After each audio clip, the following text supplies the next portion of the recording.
Alright, this is the elevator at Dick's House of Sport, Ross Park Mall in Ross Township, Pennsylvania. It's the Schindler 5500. It's on its way up. I think people are going to be on there.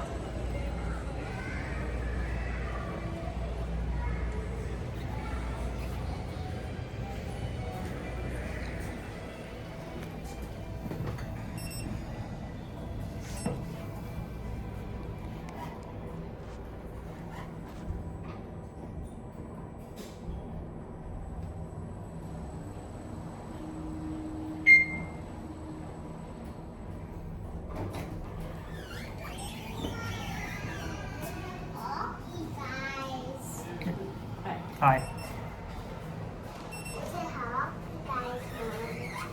I don't know where the hockey guys are.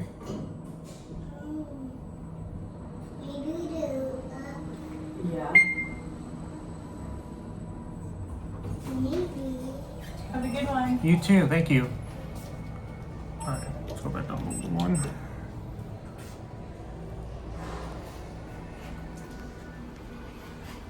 Get cat view. It's all glass. Plus these 3,500 pounds. Got one in the bed.